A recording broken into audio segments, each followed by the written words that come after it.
Imagina esto, Europa, una vez una potencia próspera, reducida a escombros en solo 7 años. ¿La causa? Un desastre climático tan catastrófico que ciudades enteras desaparecieron, ejércitos se desertaron y el canibalismo se convirtió en una táctica desesperada de supervivencia. Pero, ¿cómo ocurrió esto? ¿Y podría volver a suceder? Quédate con nosotros, no creerás lo que sucede después. En el año 1315, Europa se ve envuelta en una catástrofe climática que marcará su historia para siempre. El inicio de este desastre tiene lugar con una serie de lluvias torrenciales que comienzan en la primavera de ese año. Estas lluvias, que duran meses, destruyen por completo las cosechas que estaban en proceso de crecimiento, sumiendo a todo el continente en una profunda crisis agrícola. Los campos, que deberían haber sido fértiles y secos para la siembra, se transforman en pantanos, y los caminos se convierten en ríos de barro que hacen imposible el transporte de personas y mercancías. La devastación no se limita solo a la agricultura. La falta de alimentos se convierte en un problema crítico, ya que la región depende casi por completo de las cosechas para su supervivencia. A medida que las cosechas se pudren y los cultivos no llegan a cosecharse, la hambruna se apodera de Europa. Lo que parecía ser una simple sequía o un ciclo climático extraño se transforma rápidamente en uno de los desastres más mortales de la historia medieval. Este desastre, que arrasa con las cosechas durante varios años consecutivos, provoca la muerte de millones de personas y genera un caos social sin precedentes. La fe en la estabilidad de la vida medieval se ve profundamente sacudida, y la sociedad comienza a desmoronarse a medida que los pueblos y ciudades luchan por sobrevivir. Este primer segmento establece las bases para una historia de calamidad, donde el cambio climático se convierte en el villano principal, y las estructuras sociales de la Europa medieval caen ante la imparable fuerza de la naturaleza. Durante los siglos anteriores, Europa experimentó una prosperidad sin igual, gracias a un periodo climático favorable conocido como el período cálido medieval. Este clima benévolo permitió un crecimiento demográfico sin precedentes, con la población europea triplicándose durante estos siglos. La expansión agrícola fue otra consecuencia directa de este clima, ya que vastas áreas de pantanos fueron drenadas, bosques talados y nuevas tierras cultivadas, lo que incrementó aún más la capacidad productiva de la región. A medida que la población crecía, las ciudades florecían y el comercio se expandía.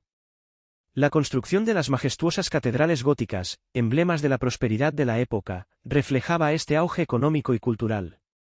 Europa vivió una era dorada de avances en arquitectura, comercio y vida urbana, que consolidó su posición como una de las regiones más avanzadas del mundo medieval.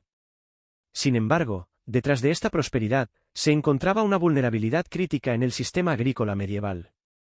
A pesar de los avances logrados, la agricultura dependía completamente del clima, y no existían reservas significativas ni sistemas de distribución que pudieran mitigar una crisis. Si las cosechas fallaban, no había un plan de contingencia para hacer frente a la escasez. A finales del siglo XIII, comenzaron a aparecer signos alarmantes de cambios climáticos, con inviernos más duros, veranos más húmedos y cosechas menos predecibles. Este periodo de bonanza estaba a punto de ser trastocado por un giro inesperado en la naturaleza que pondría a prueba la resistencia de Europa como nunca antes. En la primavera de 1315, un cambio climático sin precedentes comienza a desencadenarse, transformando rápidamente la vida en Europa. Las lluvias torrenciales, más intensas de lo que se había visto en generaciones, arrasan con los campos de cultivos a través del continente. Las regiones más afectadas incluyen Francia, Inglaterra, Alemania y los Países Bajos, donde las lluvias constantes convierten los campos en pantanos imposibles de cultivar. Los cultivos que sobrevivieron al principio pronto se pudren debido a la humedad extrema, y los insectos y plagas proliferan en este ambiente, causando aún más estragos en lo poco que quedaba de las cosechas. El impacto económico de este desastre es inmediato y devastador. La escasez de alimentos comienza a golpear con fuerza, y los precios se disparan a niveles impensables. El pan, alimento básico de la mayoría de la población, se convierte en un lujo que solo los más ricos pueden permitirse. Mientras las reservas de grano se agotan y el hambre se hace más prevalente, las ciudades que antes eran prósperas comienzan a sufrir. El año 1315 marca el comienzo de lo que se convertirá en una serie de años de calamidad imparable. La hambruna, que parecía algo temporal, se extiende más allá de ese primer año y comienza a convertirse en una crisis que abarcará todo el continente durante varios años. Europa se enfrenta a lo que será una de las peores catástrofes que haya conocido. Este primer segmento de la hambruna es solo el comienzo de un desastre que pondrá a prueba la resistencia de la humanidad ante una naturaleza fuera de control. Entre 1315 y 1322, Europa se ve sumida en un ciclo interminable de sufrimiento y desesperación. Las cosechas continúan fallando año tras año, lo que genera una hambruna imparable que afecta a millones de personas. La escasez de alimentos es tan extrema que los campesinos recurren a comer las semillas destinadas para la próxima siembra, asegurando que los cultivos del siguiente año también fracasarán. Este ciclo vicioso de hambre y desesperación parece no tener fin, sumiendo a la población en una crisis sin precedentes. La situación se vuelve aún más aterradora cuando, como medida desesperada, se comienzan a documentar actos de canibalismo. Familias enteras se ven obligadas a exhumar cuerpos de los cementerios para alimentarse, y los padres abandonan a sus hijos, esperando que mueran rápidamente para evitar que sufran un doloroso y largo proceso de inanición. En algunos casos extremos, algunos llegan a matar y devorar a sus propios hijos. Este es el precio de la desesperación en una Europa al borde de la extinción. Las ciudades, una vez prósperas, empiezan a desmoronarse. Brujas y París, dos de las ciudades más grandes y comerciales de Europa, experimentan una pérdida de población masiva. Las calles se llenan de cadáveres, y las autoridades no tienen los recursos suficientes para hacer frente a la magnitud de la tragedia. Este colapso urbano refleja la crisis social que también se vive en el campo, donde el sistema feudal comienza a desmoronarse. Los campesinos, al borde de la muerte por hambre, huyen de sus señores feudales en busca de supervivencia, abandonando tierras que antes estaban bajo el control de la nobleza. Este es el principio de la desintegración del sistema que había sustentado a la sociedad medieval durante siglos. La crisis de hambre que asola Europa no discrimina, afectando incluso a los reyes y líderes más poderosos del continente. Monarcas como Eduardo II de Inglaterra y Luis X de Francia se encuentran incapaces de mantener el control sobre sus reinos debido a la magnitud de la hambruna. La situación empeora cuando Eduardo II se ve obligado a cancelar campañas militares programadas contra Escocia, ya que su ejército está tan debilitado por el hambre que sus soldados mueren antes de poder luchar. Los recursos de su ejército son insuficientes, y la falta de provisiones hace imposible continuar con cualquier acción bélica. Luis X, por su parte, enfrenta una revuelta de los campesinos cuando intenta recaudar impuestos de una población exhausta y al borde de la muerte.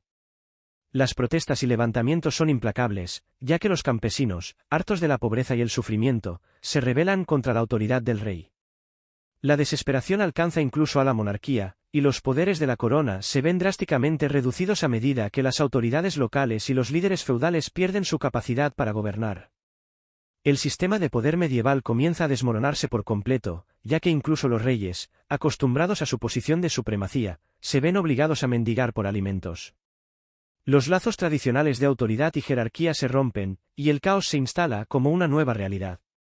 La pérdida de control por parte de las monarquías refleja la magnitud del colapso social y político que esta crisis ha causado en toda Europa. A medida que la hambruna persiste, la población de Europa se ve gravemente debilitada por la desnutrición. Este agotamiento generalizado hace que las personas sean mucho más vulnerables a enfermedades que normalmente serían manejables. Enfermedades como el tifus y la disentería se propagan rápidamente, aumentando dramáticamente el número de muertes. Las condiciones insalubres provocadas por la falta de higiene y la caída del sistema sanitario empeoran la situación, causando estragos entre la población ya debilitada por el hambre. La tragedia no se limita solo a los seres humanos, sino que también afecta gravemente a los animales. Los caballos y el ganado, esenciales para la agricultura y el transporte, mueren en grandes cantidades debido a la falta de forraje. Esta pérdida masiva de animales de tiro es un golpe devastador para la agricultura medieval, ya que sin ellos, la capacidad de cultivar la tierra o transportar bienes se ve severamente limitada. Incluso cuando el clima finalmente mejora y las cosechas tienen la oportunidad de recuperarse, la falta de animales de trabajo complica enormemente el proceso de recuperación agrícola, creando una barrera adicional para la reconstrucción de la economía y la sociedad. El ciclo de destrucción parece no tener fin, ya que la crisis se alimenta a sí misma, empujando a Europa aún más cerca del colapso total. La Iglesia Católica, que históricamente había sido el pilar de apoyo para los más necesitados en tiempos de crisis, se encuentra desbordada por la magnitud de la tragedia. Con sus propios recursos mermados debido a la escasez de alimentos y donaciones, no puede proporcionar la ayuda que siempre había ofrecido. Algunas instituciones religiosas se ven obligadas a vender objetos sagrados para comprar alimentos, mientras que otras cierran sus puertas, incapaces de alimentar siquiera a sus propios monjes. Esta situación pone de manifiesto el colapso de una de las instituciones más poderosas de la Europa medieval, cuya misión de socorrer a los pobres ya no puede sostenerse frente a la devastación generalizada. El impacto económico de la hambruna es igualmente aplastante. Las redes comerciales que conectaban Europa comienzan a fragmentarse. Ciudades que una vez fueron centros de comercio prósperos, como Venecia, experimentan graves interrupciones en sus rutas comerciales, lo que paraliza aún más la economía. Los mercaderes no pueden transportar bienes ni acceder a los mercados, y los intercambios comerciales entre regiones se vuelven casi imposibles. Las ciudades que dependían de estas redes comerciales para su supervivencia se ven sumidas en una crisis económica aún más profunda. La desesperación en las carreteras es palpable, y grupos de personas hambrientas se lanzan a atacar a los viajeros. Sin embargo, no buscan oro ni riquezas, sino lo más básico, comida. Las escenas de saqueo por hambre se hacen comunes, mostrando cómo la desesperación ha transformado a la gente en depredadores de aquellos que todavía poseen algo que llevarse a la boca. Este es el rostro de una Europa rota, donde la lucha por la supervivencia ha despojado a las personas de su humanidad y ha alterado por completo las dinámicas sociales. La hambruna provoca un colapso total de las normas sociales y un cambio profundo en el comportamiento humano, impulsado por el instinto de supervivencia. A medida que las personas luchan por mantenerse con vida, se ven obligadas a recurrir a tácticas extremas para conseguir comida. Los cronicistas de la época describen cómo la sociedad se sumerge en una espiral de barbarie, donde los principios éticos y morales se desvanecen ante la necesidad urgente de satisfacer las necesidades más básicas. Las estructuras de clases sociales, que durante siglos habían sido la columna vertebral de la organización medieval, se derrumban. La distinción entre ricos y pobres pierde relevancia cuando la supervivencia se convierte en la única prioridad. Los lazos familiares y comunitarios también se desintegran, ya que la desesperación lleva a muchos a actuar sin considerar el bienestar de los demás. En este contexto, la humanidad se ve reducida a una lucha primordial por la vida, donde los instintos más básicos prevalecen sobre todo lo demás. Este cambio en la conducta social y psicológica de la población refleja la magnitud del colapso civilizacional que está ocurriendo. A partir de 1320, algunos signos de recuperación comienzan a aparecer en ciertas regiones de Europa. Las cosechas mejoran ligeramente, brindando una esperanza temprana de que la pesadilla de la hambruna podría estar llegando a su fin. Sin embargo, la recuperación es lenta y parcial, ya que el daño causado por años de devastación es profundo. La tierra, agotada y maltratada por la falta de cultivos, no puede regenerarse de inmediato, y las cicatrices sociales y económicas persisten mucho después de que las cosechas comienzan a mejorar. No es sino hasta después de 1322 que Europa experimenta una recuperación más significativa, pero el continente que emerge de la hambruna ya es un lugar muy diferente. Las poblaciones han disminuido considerablemente, las estructuras sociales han cambiado para siempre, y las relaciones económicas se han transformado. A pesar de que la agricultura y el comercio comienzan a estabilizarse, el impacto psicológico y cultural de la crisis deja una huella indeleble. Europa ha sobrevivido, pero la confianza en la estabilidad y el progreso ha quedado profundamente alterada, marcando el inicio de una nueva era de cautela y adaptabilidad ante lo incierto. Las consecuencias a largo plazo de la gran hambruna son devastadoras tanto para la población como para la estructura social y económica de Europa. Durante los 7 años de desastre, entre un 10% y un 25% de la población europea muere, y en algunas regiones la pérdida alcanza hasta el 50%. Inglaterra pierde alrededor de 2 millones de personas, mientras que Francia sufre pérdidas aún más grandes. La magnitud de la mortalidad es inimaginable, y las sociedades quedan profundamente afectadas por la ausencia de tantas vidas. El sistema feudal, que había sido el pilar de la organización social medieval, queda irremediablemente dañado.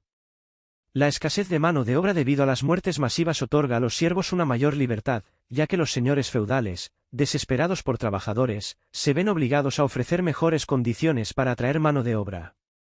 Esto altera las relaciones entre las clases sociales, lo que marca el principio de un cambio en las estructuras tradicionales que habían regido Europa durante siglos. La expansión medieval, que había caracterizado los siglos anteriores, llega a su fin, dando paso a una contracción económica que perdurará durante las siguientes décadas. Las tierras que antes se habían cultivado para sostener una población creciente son abandonadas, y la economía sufre un retroceso significativo. Además, el trauma de la hambruna tiene un impacto duradero en la cultura, influyendo en el arte y la literatura de la época. La figura del danse macabre surge como una representación artística de la muerte y la fragilidad de la vida humana, mientras que los movimientos religiosos extremos también ganan fuerza. Muchos se entregan a prácticas de autoflagelación, convencidos de que el sufrimiento podría apaciguar la ira divina. La psique colectiva de Europa queda marcada por el sufrimiento y la muerte, transformando la cultura y la espiritualidad medieval en respuesta a esta tragedia monumental. El cambio climático que provocó la Gran Hambruna fue solo el preludio de un fenómeno aún más devastador, la llegada de la pequeña edad de hielo. Este periodo de enfriamiento global afectó a Europa durante siglos, alterando las condiciones climáticas y provocando un retroceso en los rendimientos agrícolas. La Europa medieval, que había prosperado gracias a un clima favorable, se ve ahora obligada a adaptarse a un entorno mucho más hostil. Esta nueva era climática exige transformaciones profundas en la agricultura, la organización social y la estructura económica, ya que las viejas prácticas se muestran inadecuadas para enfrentar los desafíos de este nuevo clima. Además, este cambio de época desencadena un giro cultural significativo. La confianza que Europa tenía en su prosperidad continua se desploma, dando paso a una aguda conciencia de su fragilidad. La certeza de que el progreso nunca se detendría se ve reemplazada por la comprensión de que las civilizaciones son vulnerables y pueden desmoronarse ante fuerzas naturales impredecibles. La Gran Hambruna sirve como un recordatorio sombrío de cuán dependientes son las sociedades de los factores ambientales y cómo un solo evento climático puede desencadenar una crisis que pone en peligro la supervivencia misma de una civilización. Esta conciencia transforma no solo la forma en que Europa aborda sus desafíos climáticos, sino también cómo entiende su lugar en el mundo. La Gran Hambruna deja lecciones profundas y duraderas sobre la fragilidad de las sociedades humanas. Nos enseña que, a pesar de los avances tecnológicos y sociales, las civilizaciones pueden colapsar rápidamente cuando se enfrentan a catástrofes ambientales. El desastre demuestra los peligros de depender en exceso de condiciones climáticas estables y resalta cómo, cuando los recursos escasean, las normas sociales y los valores fundamentales pueden desintegrarse en un abrir y cerrar de ojos. La Europa que emerge de la hambruna es una Europa más cautelosa, consciente de la precariedad de la civilización y de lo cerca que está de caer en el abismo cuando las estructuras que la sostienen se ven desbordadas. La experiencia traumática de la hambruna transforma la mentalidad colectiva, instaurando una profunda reflexión sobre la vulnerabilidad humana frente a la naturaleza. La lección es clara, incluso las sociedades más avanzadas pueden ser destrozadas por cambios imprevisibles en el entorno, y la estabilidad nunca debe darse por sentada.